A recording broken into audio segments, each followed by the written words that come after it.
I am continuing in my reading. What I'm doing in this series is to read through the entire standard works of the Church of Jesus Christ of Latter-day Saints. This consists of the Bible, the Book of Mormon, the Doctrine and Covenants, and the Pearl of Great Price. I am continuing reading in a chronological order, according to event, not according to publication or volume, so I'm skipping around a bit as I move along. We continue in our reading of the Gospels. We're getting right to the end. We are in the final week, the Holy Week. Last Supper has been read. We read a lot of stuff in John. Then we read about him praying in the Garden of Gethsemane and his arrest. All that good stuff. And now we move on to his trials. We're going to pick this up. In this video, we're going to read in Matthew, Mark, and Luke as Christ is tried by the priests. In this video, we have a Joseph Smith translation. And what the Joseph Smith translation is, this is a translation or correction done by Joseph Smith to restore those passages that have been lost or corrupted over the years. So first, Matthew, chapter 26, verses 57 to 68. And they that had laid hold on Jesus led him away to Caiaphas, the high priest, where the scribes and the elders were assembled. But Peter followed him afar off unto the high priest's palace, and went in, and sat with the servants to see the end. Now the chief priests and elders and all the council sought false witness against Jesus, to put him to death, but found none. Yea, though many false witnesses came, yet found they none. At the last came 2 false witnesses, and said, This fellow said, I am able to destroy the temple of God, and to build it in 3 days. And the high priest arose, and said unto him, Answerest thou nothing? What is it which these witness against thee? But Jesus held his peace. And the high priest answered and said unto him, I adjure thee by the living God, that thou tell us whether thou be the Christ, the Son of God. Jesus saith unto him, Thou hast said. Nevertheless I say unto you, hereafter shall ye see the Son of Man sitting on the right hand of power, and coming in the clouds of heaven. Then the high priest rent his clothes, saying, He hath spoken blasphemy. What further need have we of witnesses? Behold now, ye have heard his blasphemy. What think ye? They answered and said, He is guilty of death. Then did they spit in his face, and buffeted him, and others smote him with the palms of their hands, saying, Prophesy unto us, thou Christ. Who is he that smote thee? A couple of things here. When it says, the priests, elders, and all the council, this is the Sanhedrin. This was their council of elders that would act as kind of judge over various cases. That's what they're talking about. They're holding an actual trial. It's a mock trial, but it's a trial. It's in front of the right body. It's not just the priests carrying him out to kill him. Now they bring in all these witnesses to bear false witness against him, but they says, and they could find none. But what they're really saying there is, they brought these witnesses hoping to goad Jesus into saying something that they could then make accusation on.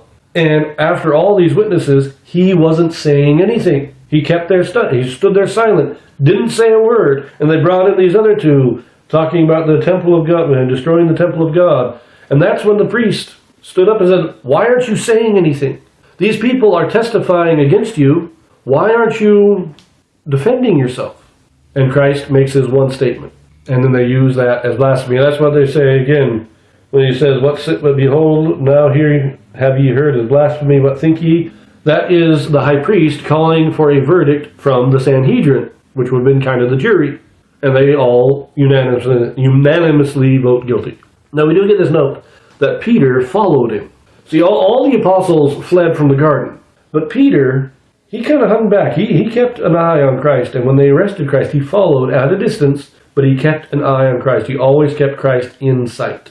Now, when he was up on trial, standing before the Sanhedrin, it says in the palace of the high priest, that would have been where the court was, he's down in the lower areas, but he is still where he can keep an eye on Christ. Now, keep that in mind for the next reading. But for now, we look at the Joseph Smith translation.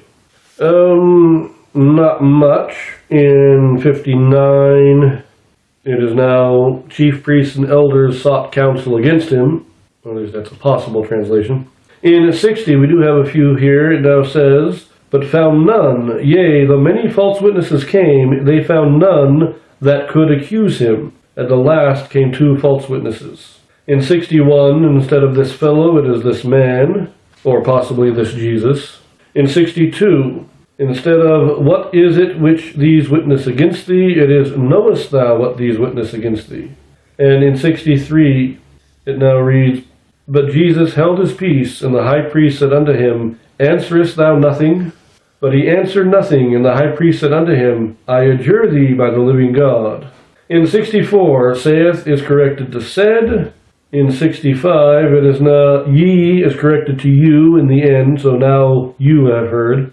In 66, it is now he is guilty and worthy of death. And then in 68, who is it that smote thee? Minor clarifications. There's really nothing of any great importance there. Some better transitions, but nothing to talk about. Let us now look at Mark chapter 14, verses 53 to 65. And they led Jesus away to the high priest, and with him were assembled all the chief priests and the elders and the scribes. And Peter followed him afar off, even into the palace of the high priest. And he sat with the servants and warmed himself at the fire. And the chief priests and all the council sought for witness against Jesus to put him to death, and found none. For many bare false witness against him, but their witness agreed not together. And there arose certain and bare false witness against him, saying, we heard him say, I will destroy this temple that is made with hands, and within 3 days I will build another made without hands. But neither so did their witness agree together. And the high priest stood up in the midst, and asked Jesus, saying, answerest thou nothing? What is it which these witness against thee? But he held his peace, and answered nothing. Again the high priest asked him, and said unto him, art thou the Christ, the Son of the Blessed? And Jesus said, I am. And ye shall see the Son of Man sitting on the right hand of power, and coming in the clouds of heaven. Then the high priest rent his clothes, and saith, what need we any further witnesses? Ye have heard the blasphemy, what think ye? And they all condemned him to be guilty of death. And some began to spit on him, and to cover his face, and to buffet him, and to say unto him, prophesy. And the servants did strike him with the palms of their hands. There's really not much new there. It's basically the same thing. The one thing that is new, I'll even say there's some of the wording here that is the same as the Joseph Smith translation of Matthew, which is nice again that Joseph Smith kind of unifies it. But the one thing new is that the witnesses, they call many witnesses, but their testimonies don't agree with each other. One will say, oh, he did this. Another one says, oh, he did this. They can't get two that will agree on the same accusation. And according to the law of Moses, nobody can be punished on the testimony of only one witness. You have to have at least two. And that is why we have at the end here, we have two who now say, well, he said he will destroy the temple and rebuild it. That is the significance of saying that there were two of them who would say the same thing. But it wasn't enough to condemn him on. Let us now look at the Joseph Smith translation. There's not much here. In verse 55, priests is now singular, just priest, and then at the end it is but found none. In verse 56 now says, though many bear false witness against him, yet their witness agreed not together.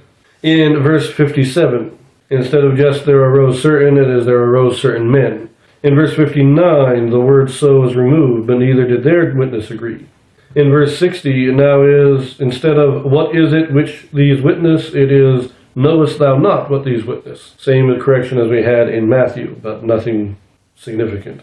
In 63, we change saith to said, and that is it for the Joseph Smith translation of Mark. We now turn to Luke, chapter 22, verses 63 to 71. And the men that held Jesus mocked him and smote him, and when they had blindfolded him, they struck him on the face, and asked him, saying, prophesy, who is it that smote thee? And many other things blasphemously spake they against him. And as soon as it was day, the elders of the people, and the chief priests, and the scribes, came together, and led him into their council, saying, art thou the Christ? Tell us. And he said unto them, if I tell you, ye will not believe. And if I also ask you, ye will not answer me, nor let me go.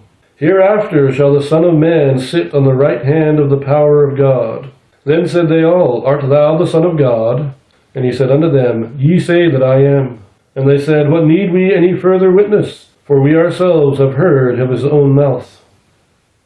This gives us a little bit different timing.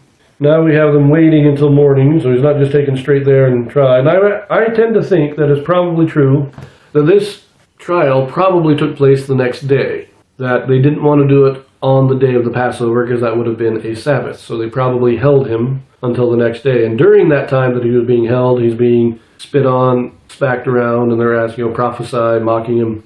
We have that recorded in all three Gospels, but I think it probably came first, not after. And it probably happened as they took him, they had him held, and they waited until after the Sabbath to actually try him.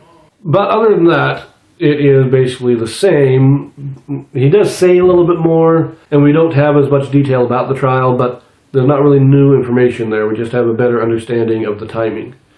Let us quickly look at the Joseph Smith translation. Again, not a whole lot. In verse 63, and the men that held Jesus is now the men who held Jesus. In verse 64, the end there, it's instead of that smote thee, it's who smote thee. And 68, we have, instead of ye will not answer me, it is you will not answer me. And in 71, what need we any further witness is corrected. What need we of any further witness? And that is all, just some very minor grammatical corrections. So we're going to leave that here, and we're going to read about this again in John in the next video, but we're going to read a little extra in John. So that's why I have it separated out, and I will see you there.